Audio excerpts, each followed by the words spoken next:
Before we begin, please be aware, the following narrative is constructed entirely from information available in public records, news reports, and open-source documentation. The author has not conducted any independent investigation, and this presentation is strictly for documentary, narrative, and informational purposes. This content does not endorse or call for any form of violence. A suffocating quiet clung to the courtroom, thicker and more oppressive than any tension before. Today, it felt as if the very air had been sucked from the room, leaving behind only the hushed anticipation of something monumental, something that everyone knew was coming, yet no one could truly prepare for. Every eye, from the skeptical reporters in the press box to the rigid faces of the jury, was fixed on the prosecution's table. A single bead of sweat, unbidden, tracked a path down a bailiff's temple. No one breathed. The prosecutor, a woman whose calm demeanor belied an iron will, stepped forward. Her footsteps were the only sound, each one a stark tap against the polished floor, echoing in the profound silence. In her hand, she clutched a small, black flash drive, no bigger than her thumb. Yet, in that moment, it seemed to pulse with a dark energy, held like a live detonator, capable of shattering everything. She held the jury's gaze for a long, deliberate moment, her eyes conveying a silent promise of what was to come.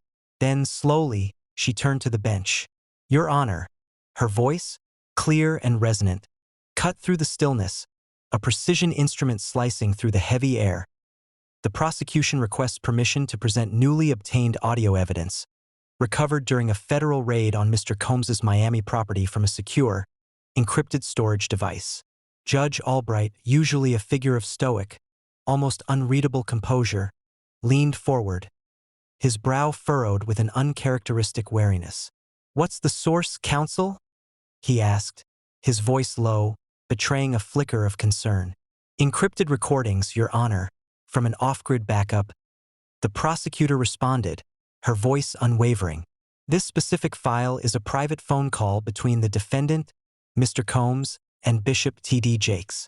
The conversation occurred on August 9, 2022, approximately 6 months before federal investigations formally began. A collective, shocked intake of breath rippled through the gallery, quickly stifled. The air thickened, heavy with a dawning, unimaginable horror. T.D. Jakes. The name itself was a cathedral of influence, a towering figure in the landscape of faith. The spiritual titan, whose voice had inspired millions, whose sermons filled stadiums, who stood alongside presidents and moguls, whose words had guided everyday believers through their darkest hours. Now undeniably connected to this. The very foundation of the room seemed to tremble. Judge Albright's face tightened, a grim mask of recognition and foreboding. He inhaled slowly, a deep, burdened breath. "Proceed," he commanded, his voice barely above a whisper, yet resonating with an undeniable authority. The courtroom lights dimmed, plunging the space into a deeper, anticipatory twilight, casting long, shifting shadows that danced like phantoms on the walls.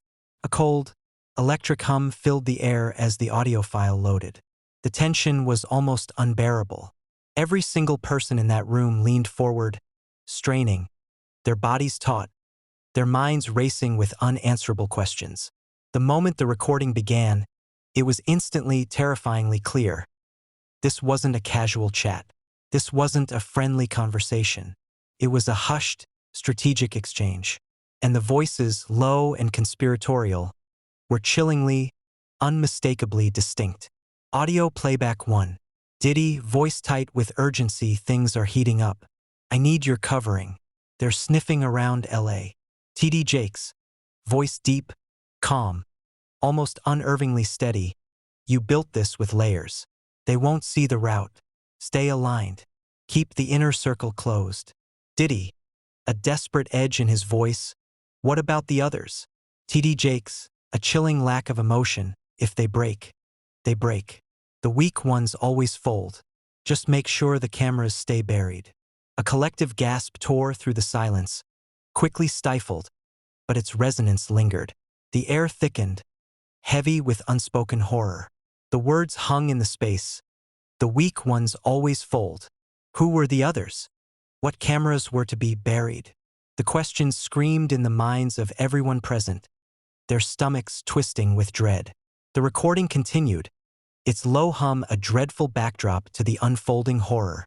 Diddy, what about the press? There's talk. Even J. Lowe's team is asking questions again.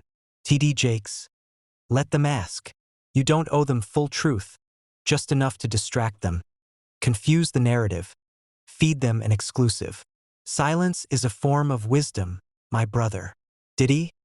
And if the victims speak? TD Jakes, then you remind them who they're up against. Not everyone gets to rise. Some disappear. That's balance. A choked sob echoed from the gallery, quickly followed by another. A woman's hand flew to her mouth, stifling a scream, her shoulders shaking violently.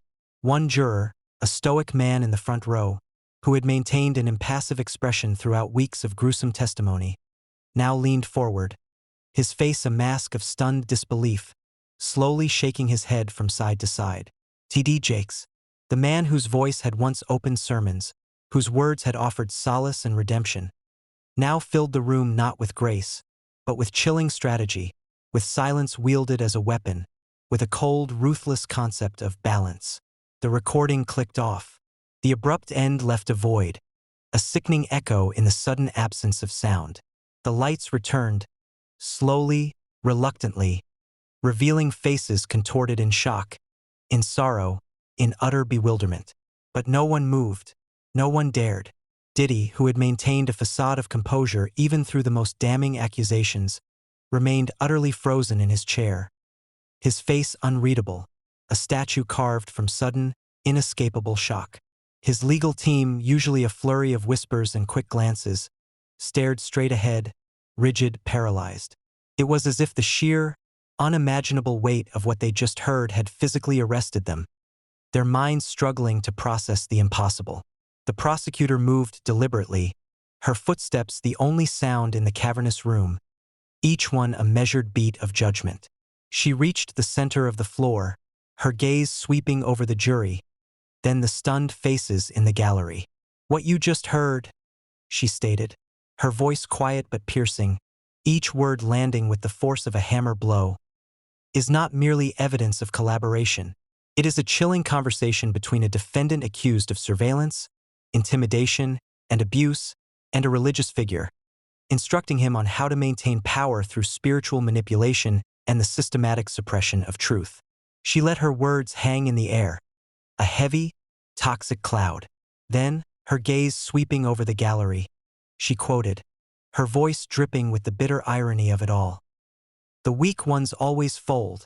That is what he said about the victims, the people who suffered behind closed doors, the people whose voices were silenced, whose lives were shattered. The room remained utterly still, suspended in a moment of collective horror. It was more than silence. It was a vacuum, where all the air had been sucked out, replaced by a suffocating realization. This is not just a scandal, she added, her voice gaining strength, rising with a quiet but firm indignation. This is betrayal, not only of trust, but of faith itself. Judge Albright finally exhaled, a long, weary sigh that seemed to carry the weight of centuries of broken promises. He pressed his lips into a thin line, his eyes scanning the devastated faces around him. "We'll adjourn for a short recess," he whispered, his voice hoarse, burdened by the unprecedented nature of what had just transpired. Yet no one stirred. No rustle of clothing, no shuffled feet, no whispers. Only a profound, heavy silence. Because in that moment, no one could discern what was more devastating: the sheer depth of Diddy's hidden darkness, or the chilling realization that the voice once trusted to lift souls had actively helped him keep it all submerged, concealed beneath a veil of false piety. When the courtroom reconvened, an almost sacred silence had settled, transforming the legal chamber into something akin to a defiled sanctuary. The phantom echoes of TD Jakes' voice still resonated in the quiet air, strategic, deliberate, cloaked in the language of power masquerading as protection. The spiritual leader, trusted by millions, a beacon of hope and guidance, now stood metaphorically on trial, a silent, spectral co-defendant beside Diddy. Though his physical body was absent, his presence had never been more palpable, a chilling, omnipresent force in the room. The prosecutor returned to the center, her movements deliberate, unhurried. This time, she held not just the flash drive, but a crisp, printed transcript, pristine, time-stamped, and bearing the stark, authoritative stamp of a federal watermark. "Your Honor," she began, her voice steady, betraying no hint of the emotional maelstrom that had just swept through the room. "The prosecution presents the full transcript of the Diddy-TD Jakes conversation, to be entered into record alongside the audio." She paused, allowing the gravity of her statement to sink in. Then, with a subtle shift of her weight, she raised a second, equally stark document. "And we request the court's attention for our next exhibit. An internal memo from Mr. Combs's legal consultant, referencing a spiritual firewall and a divine handler. Both phrases, Your Honor, appeared within 2 days of the call with Bishop Jakes." Judge Albright, his expression now a mixture of profound dismay and grim determination, nodded slowly. "Submit it." The projector flared to life, casting a harsh, revealing light onto the first page of the document displayed on the large screen. The words, stark and chilling, appeared for all to see. Subject: Crisis Protocol. Spiritual Firewall Strategy. Date: August 11, 2022. From Redacted Legal Strategist, Combs Enterprises, to Executive Risk Team. Following this week's counsel with J. Combs has been advised to maintain minimal direct response. Messaging will be filtered through spiritual intermediaries and aligned influencers. J will help provide theological framing if faith communities raise questions. Keep messaging light. Forgiveness, redemption, persecution. A collective gasp tore through the gallery again. Louder this time, a ragged sound of disbelief and horror. The prosecutor's voice sharpened, her calm breaking just enough to reveal the righteous indignation beneath. "Let's break this down," she declared, her words cutting through the lingering gasps.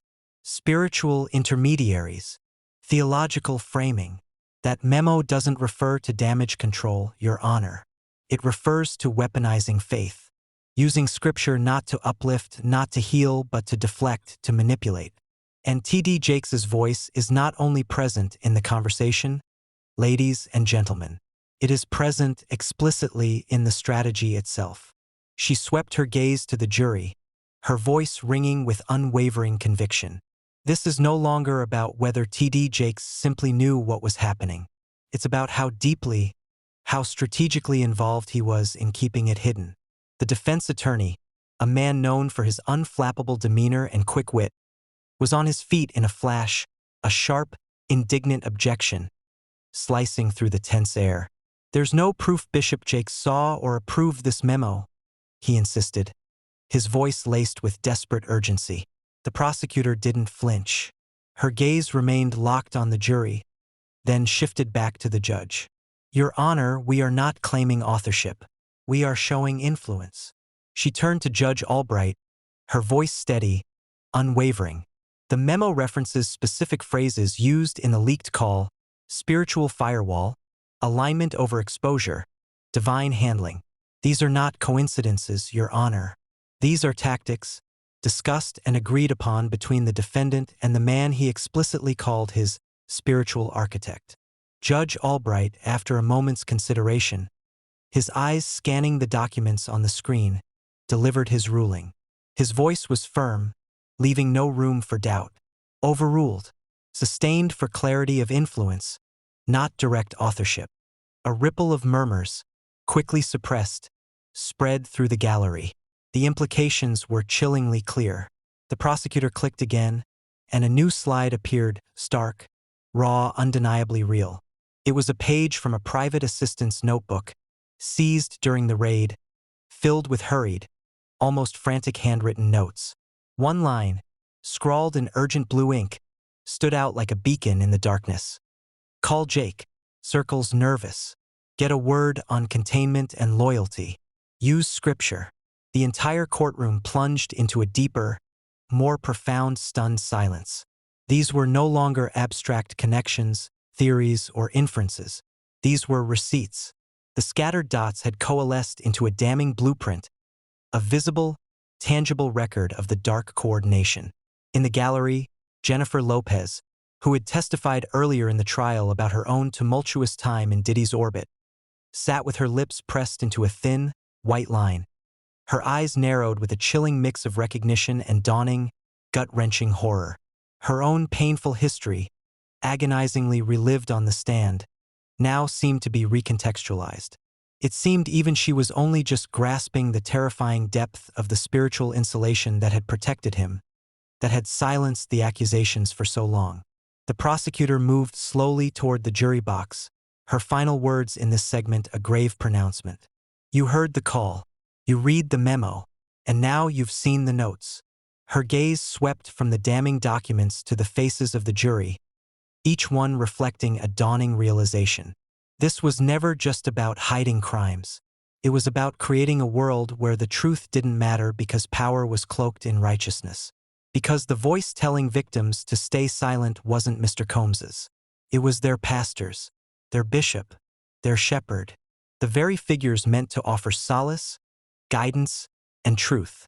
The courtroom remained perfectly still, the words resonating with chilling clarity, echoing in the minds of everyone present. Then, for the first time throughout the long, arduous trial, Diddy stirred. His head, which had been held high, a mask of calculated indifference, slowly, almost imperceptibly, dropped. He turned, whispering something to his lawyer, a tremor of panic in his voice, his eyes wide and unfocused. His attorney, usually unflappable, a fortress of legal maneuvering, began scribbling furiously, frantically flipping through folders, his movements jerky, desperate. The dam had finally broken. The pressure had reached Diddy, not just from the public exposure, but from the brutal, unsparing realization that the very man meant to shield him, his spiritual architect, was now irrevocably part of the fire consuming his defense. Judge Albright's voice, weary but firm, broke the suffocating silence. This court recognizes the introduction of the spiritual strategy memo and private notes as supporting documentation to the recorded call. This material will be reviewed as influencing the obstruction charge already under consideration. As the session recessed, there was no movement toward the exits, no rush to speak, just an eerie, heavy stillness that settled on everyone, because something sacred had just been weaponized. And now, horrifyingly, faith itself was part of the evidence. The gravity inside the courtroom had undergone a profound shift. The sharp shock of initial revelation had deepened into a pervasive sorrow, a communal lament for something irrevocably lost. Speculation was gone, replaced by a chilling, undeniable sense of reckoning. The prosecution's methodical dismantling of Diddy's defense, piece by painstaking piece, the private strategy memos, the leaked audio had pierced through every carefully constructed layer of his carefully curated image. But now, what weighed most heavily on the room was not just what was done, but who had helped him do it and how. The spiritual language, once reserved for healing, for upliftment, for communion with the divine, was now shown to be grotesquely twisted into a cold, clinical tool for concealment, for manipulation. As the court returned from recess, Judge Albright appeared utterly drained, his weariness extending beyond the demands of the trial. He seemed burdened by the very erosion of faith unfolding before him, a tangible, almost visible corrosion of sacred trust. The prosecutor stood, holding a stack of printouts, their plain white pages somehow radiating an immense, silent power. "Your Honor," she announced, her voice resonating with quiet, unshakable power. "What we are about to present is a cross-reference between the transcript of the leaked conversation and Bishop T.D. Jakes' own publicly available sermons and appearances from the past 5 years. A collective, low groan, a sound of dread rather than surprise, escaped the gallery even before the screen came on. It was the sound of a gut instinct being tragically confirmed. She continued, her words precise, damning. "Our investigation team has matched multiple lines from the leaked call with phrases used repeatedly by Bishop Jakes from the pulpit, during interviews coded, vague, yet consistently hammering themes of loyalty above exposure, silence as protection, and divine alignment as justification for secrecy. The screen flared to life, illuminating two stark, undeniable columns. Column A, leaked phone call, August 2022. Column B, sermons/appearances, 2017 to 2022. A, not everyone deserves the full story. B, sometimes your silence is your strongest sermon. Speak only what serves the kingdom. A, stay aligned. Keep the circle tight. B, those who are assigned to your life won't question your silence. They'll protect it. Use faith to settle fear, for fear is disobedience. B, faithfulness includes knowing when to stay quiet, when to trust divine timing. The courtroom collectively exhaled, a ragged, disbelieving sound, a wave of profound disillusionment washing over every face. The direct parallels were undeniable, chilling in their precision. Let's be clear, the prosecutor declared, her voice firm, slicing through the emotional current in the room. We are not criminalizing faith. We are identifying how it was used. These were not words of protection. They were instructions. Instructions to keep people silent, to shame them into obedience, to discredit truth as weakness. She paused, letting the damning weight of her words settle into the collective consciousness. And it worked. For a very long time. Judge Albright interjected, his voice tight, his eyes fixed on the screen. Has this material been verified for authenticity and context? Counsel? The prosecutor nodded, her gaze unwavering. Yes, Your Honor. Every sermon is publicly archived, every quote timestamped. Furthermore, we have identified a direct correlation pattern between Mr. Combs's most critical legal moments and Bishop Jakes's public messages. They were synchronized, coordinated, framed as moral guidance, but in truth they were calculated defenses, a spiritual smokescreen. Diddy, for the first time, visibly crumpled. He didn't move from his chair, but his hands began to fidget uncontrollably, his fingers twitching against his suit, a nervous tic betraying his inner turmoil. The color had completely drained from his face, leaving it ashen. His entire carefully constructed brand, built on control, charisma, and an untouchable connection to success, had not just cracked. It had shattered, exposing the brittle foundation beneath. Then the prosecutor clicked to a new slide. This time, no sermon quote, no legal memo. This was a direct message, submitted anonymously, yet meticulously verified by a former member of Bishop Jakes's own ministry staff. This message, she announced, her voice low, precise, was exchanged between a ministry aide and Mr. Combs in October 2022, mere weeks after the initial FBI inquiry began. The text appeared on screen, stark and damning. Staffer, Bishop says you're covered. He'll remind the faithful who you really are. Sunday's message will do the work. Diddy, tell him I appreciate the firewall. We good. There was no sound, no gasp, no objection, just a profound, crushing devastation. Even those who had once vociferously defended both men, blinded by their charisma or their positions, now sat in rigid, horrified silence. Because this wasn't miscommunication. This was absolute, undeniable alignment. A spiritual infrastructure not built to lift souls towards the divine, but to shield the powerful from the crushing weight of their earthly consequences. The prosecutor stepped back, allowing the chilling reality to permeate the room. Your Honor, she stated, her voice quiet but firm. We request that these materials be entered as evidence to support our claim that Bishop Jakes provided coordinated ideological cover for Mr. Combs to continue his manipulation, concealment, and suppression of witnesses. Judge Albright didn't speak immediately. He glanced down at the court record, his gaze lingering on the cold, printed words of the message. Then, slowly, he lifted his eyes, which now held a profound, almost tragic understanding. This court accepts the documents, he stated, his voice hushed, weighted. And I will note personally for the record that today's presentation redefines the very weight of influence. We are not merely confronting crimes, but betrayal disguised as guidance. The gavel struck, a sharp, final crack that seemed to rip through the very fabric of the air. But its echoes were not from wood. They were from the shattering of collapsing walls of trust. From the sacred pulpit to the unforgiving courtroom, the voice once believed to deliver healing, to offer salvation, had been undeniably caught delivering calculated strategy, engineering cover-ups.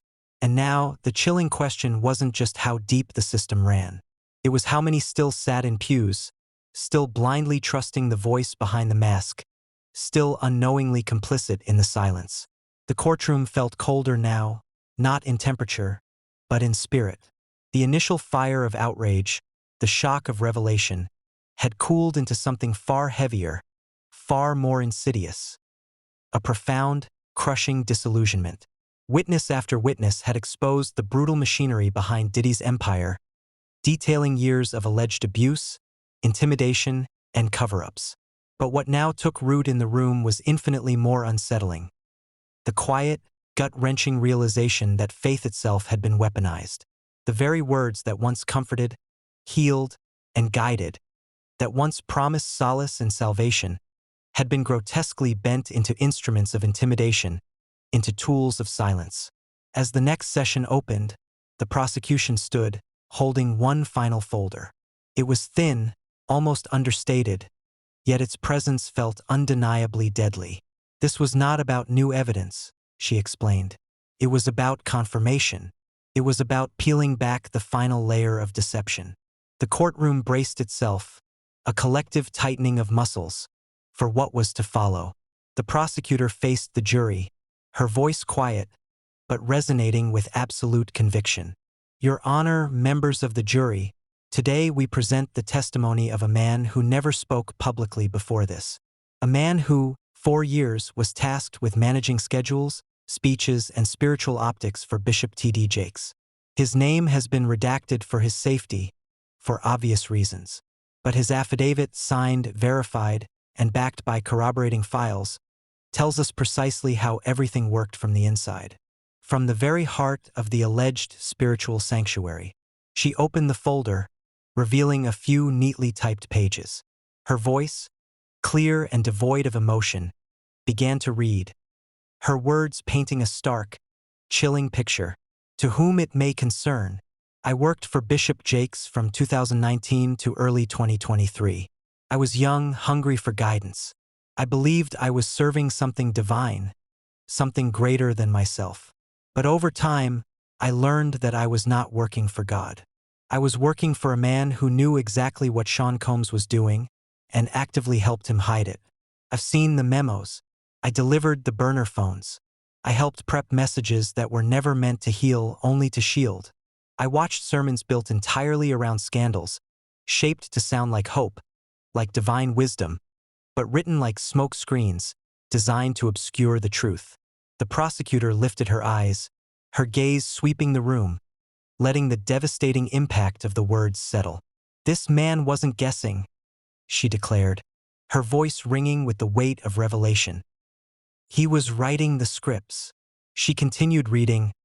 I wasn't allowed to question it. The bishop called it strategic ministry. I sat in green rooms where Diddy laughed and celebrated, while I knew victims were crying in silence.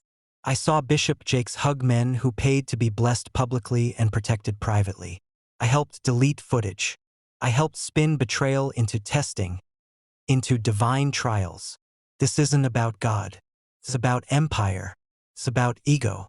And I stayed too long. I stayed silent. I believed because I was told that to doubt was disloyal, that to ask questions was to betray the kingdom. The courtroom stared at the screen as the slide changed to a meticulously crafted chart, a visual testament to the horrifying synchronization. Sermons versus scandals. Timeline cross-match. The left side listed major, public headlines, the seismic tremors of Diddy's alleged misconduct. Asterisk June 2018. Assault allegations tied to Diddy's NYC party. Asterisk November 2019. Leaked footage of altercation at Diddy's estate. Asterisk March 2022. Anonymous whistleblower report submitted to FBI.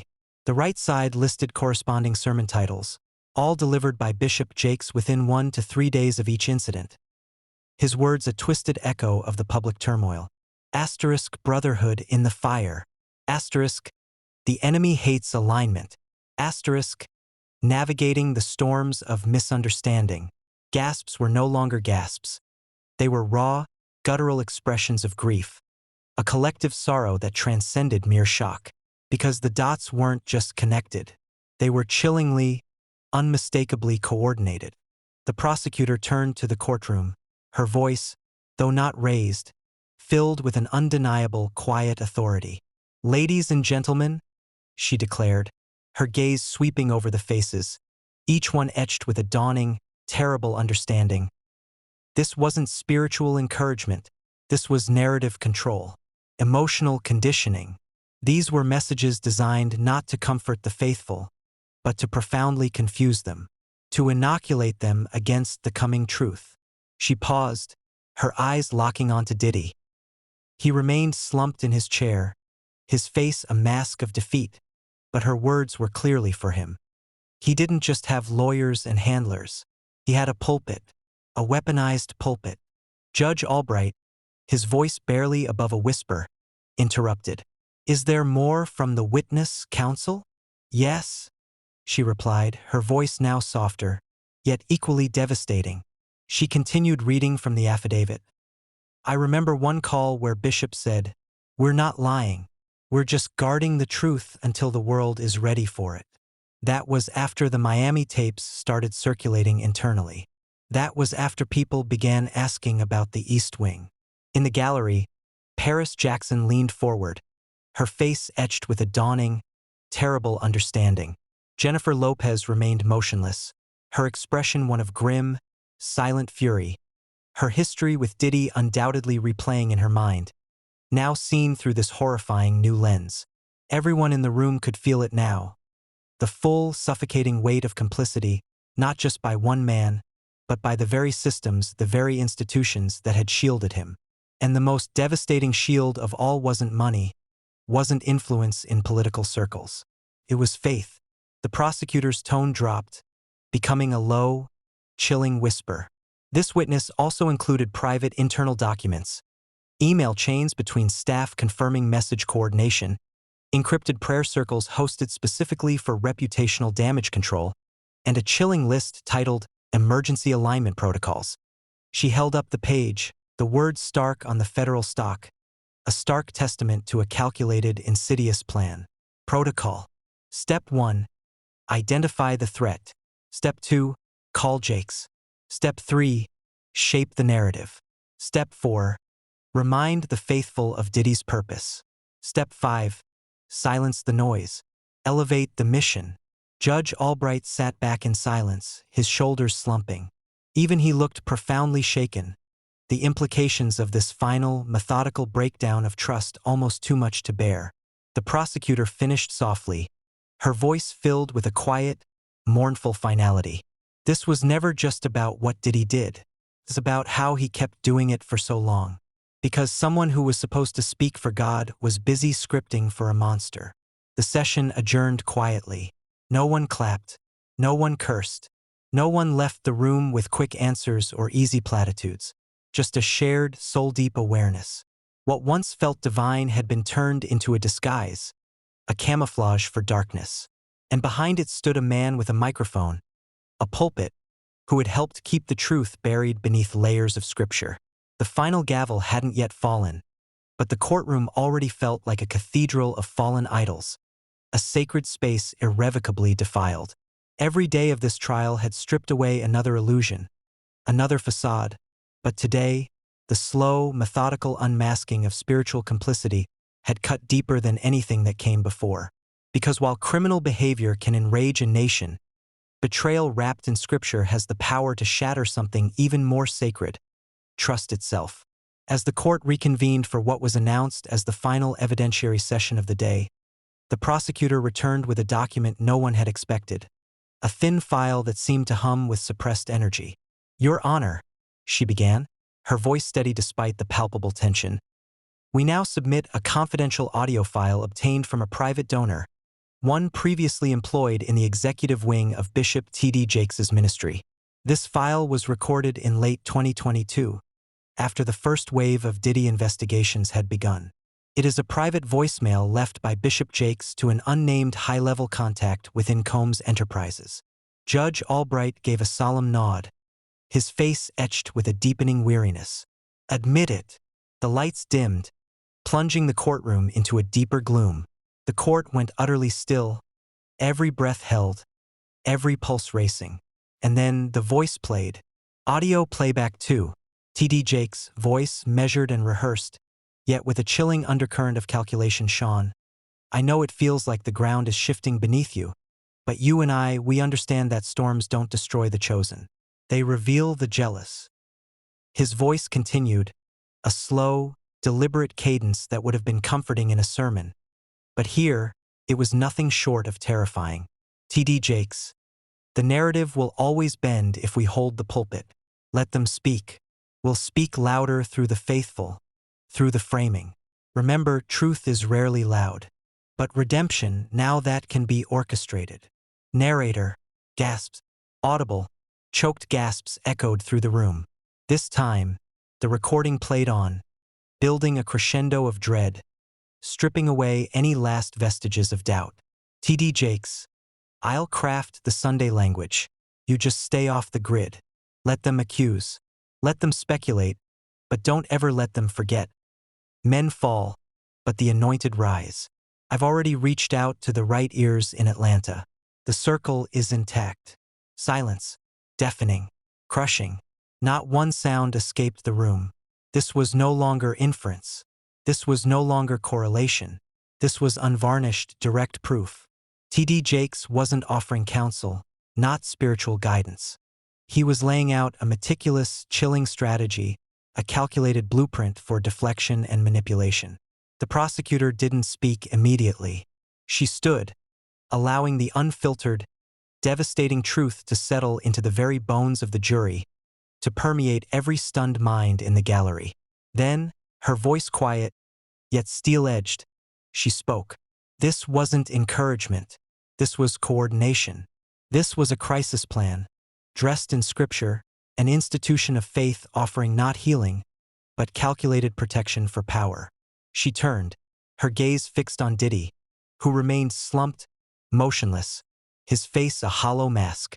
From the beginning, Mr. Combs built rooms of secrecy. Hidden parties, silent guests, controlled narratives. But what he never expected was that the voice guiding him from the shadows, the voice he trusted with his very soul, would be caught on tape, confessing its complicity. Diddy didn't react.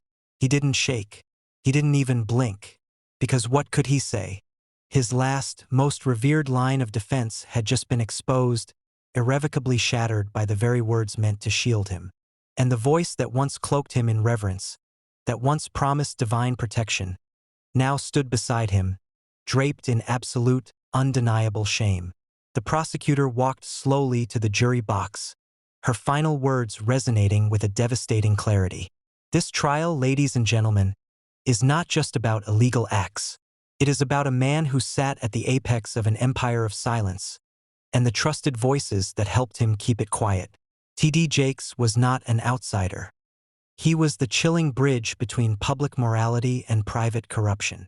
She held up the voicemail transcript, a flimsy sheet of paper that now held the weight of a ruined legacy, the downfall of an icon. This voicemail proves it, and it finally ends the question of whether faith was used as a weapon. It was, and now, at last, those who hid behind it will answer for what they did under it. Judge Albright closed the file on his desk, the sound a soft, decisive thud that echoed like a final period. This court is adjourned until final arguments begin. But as people rose, they did so slowly with a solemn reverence. They were no longer just viewers of a trial. They were witnesses to a reckoning, a profound and painful unveiling. Because today it wasn't Diddy who shocked them most. It was the voice that once told them to kneel, to find solace, now caught, guiding the accused in the darkest shadows, and blessing the silence that destroyed lives. The courtroom returned to session under a blanket of silence that was no longer just tension. It was mourning. Not mourning for Diddy, whose fall from grace had been inevitable once the truth began to pour out, his empire crumbling under the weight of his own actions. No, this was a deeper, more profound mourning for something far more sacred. The people in that room, the jury, the gallery, the legal teams, were now grappling with a spiritual betrayal, one that reached far beyond the confines of the courthouse, seeping into churches, into living rooms, into the very minds of those who had once believed sermons were untouchable, imbued with an unquestionable purity. Judge Albright entered, flanked by additional security, his presence a heavy weight of responsibility. The final evidentiary session had been announced as sealed and restricted, press only allowed in limited capacity. Everyone in the room understood what that meant.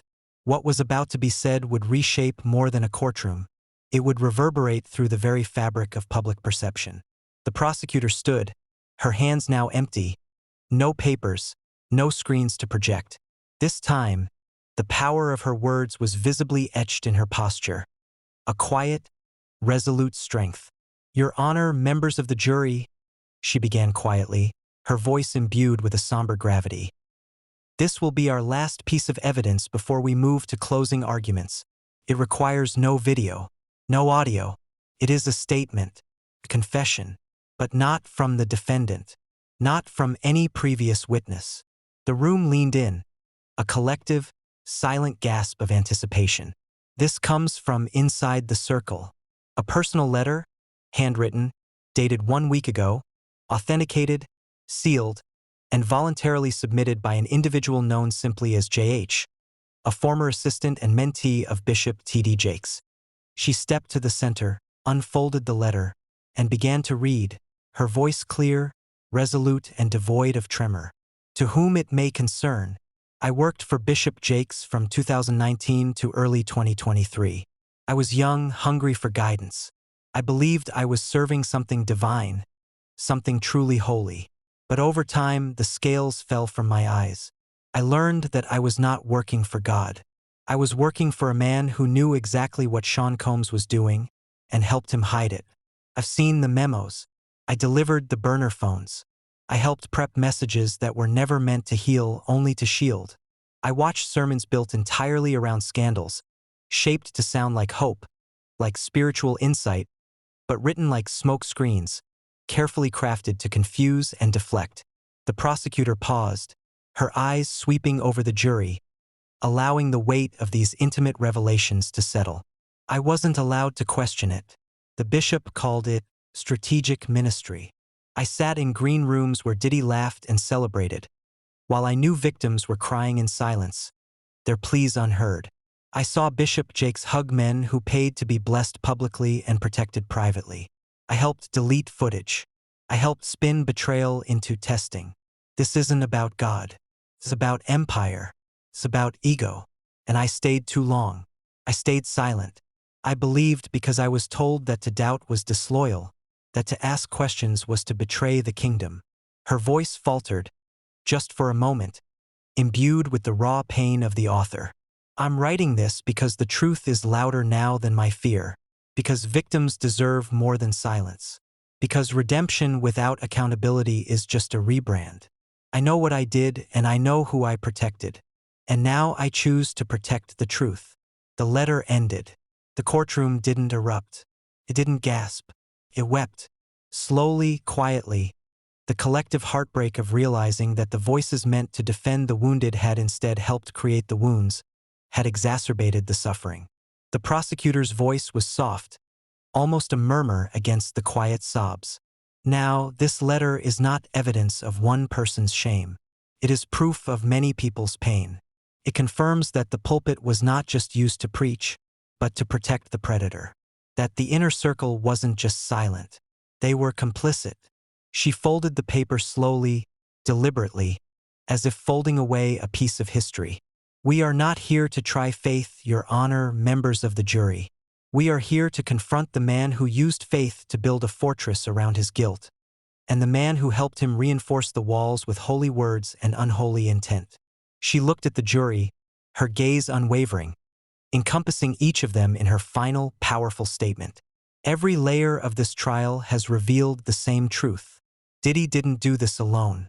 He had architects, he had strategists, he had pastors. And now, finally, the silence is broken. Judge Albright whispered, his voice heavy with the gravity of the moment. This court will recess before final statements begin tomorrow. No one moved. No one could. No one could simply walk away from what they just heard without carrying it, without its weight pressing down on their very souls. The letter had no name attached publicly, no face, but the voice behind it echoed louder than all the defense arguments combined. A voice from within, one that chose truth over loyalty, light over silence, and justice over a corrupted legacy. The final day arrived without spectacle. No flashing cameras, no chants from protesters, no media circus outside the courthouse gates. The storm that had raged had passed, but its wreckage lingered, heavy and undeniable, settling over the city like a shroud. Every soul who stepped inside that courtroom understood what today represented. Not merely the end of a trial, but the brutal, unsparing end of an illusion. Judge Albright entered slowly, his robe heavier than before, not in cloth, but in consequence. His expression was not stern, but profoundly solemn, a deep sorrow etched into the lines of his face. The immense weight of what he had presided over could not be shrugged off with protocol or procedure. What had unfolded in this courtroom over the past weeks had not been about technicalities or legal maneuverings. It was about truth, bitter, buried, twisted, and now, finally, spoken aloud for all the world to hear. The prosecutor stood for the last time. Her hands were empty, no papers, no screens to project. This time, the power of her words was visibly etched in her posture. A quiet, resolute strength. "Your Honor, members of the jury," she began quietly, her voice imbued with a somber, almost reverent gravity. "Today marks the conclusion of a trial unlike any in recent memory. We came here to determine whether Sean Combs had engaged in criminal behavior. We found far, far more." She stepped forward, not with a show of aggressive power, but with a quiet reverence, as if standing before something profoundly broken.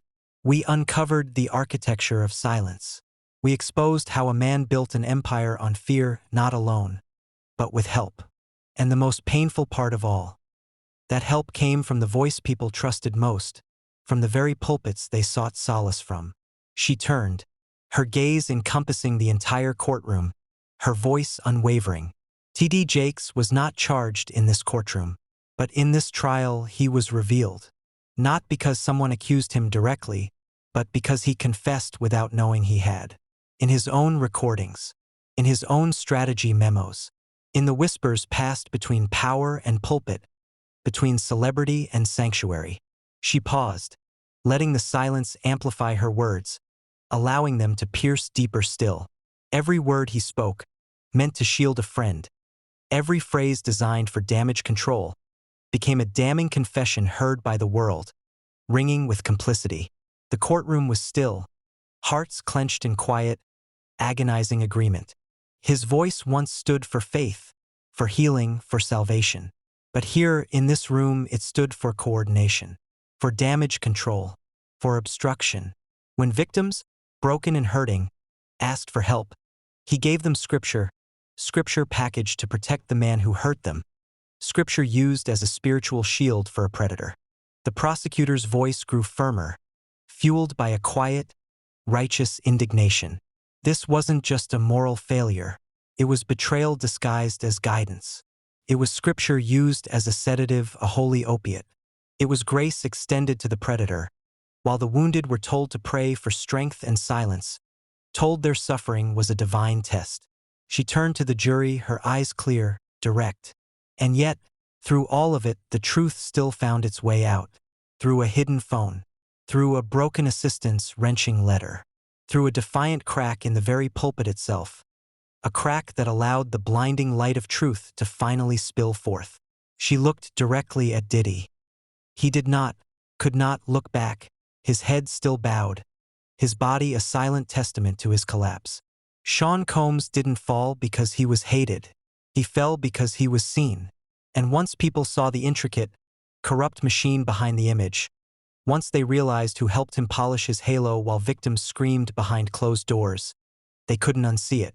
The illusion was shattered, beyond repair. Judge Albright's voice, tired but firm, cut through the quiet.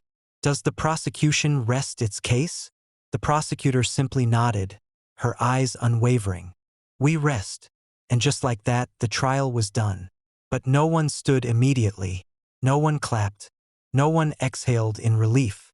Because the damage inflicted was not theatrical. It was sacred. Faith had been fractured. Influence had been dissected. Power had been dragged from the shadows and forced to answer for its complicity. Diddy sat, a man unrecognizable from the one who first entered that room weeks ago. His face hollow. His kingdom gone. His empire in ruins. And in homes across the world, where once people had danced to his music or found solace in Bishop Jakes' Sunday sermons, there was now a profound silence, not born of confusion, but of devastating clarity. Because the truth had finally roared louder than any brand, louder than any orchestrated narrative. As people slowly filed out of the courtroom, heads bowed and heavy, they weren't just leaving a room. They were leaving the ruins of a legacy, the broken pieces of a trust that had been systematically, deliberately shattered. They were leaving a stage where the most trusted voice stood beside the most feared one, not as a shepherd and a sinner, but as the chilling co-architects of silence, now finally and irrevocably unmasked. The reckoning had begun.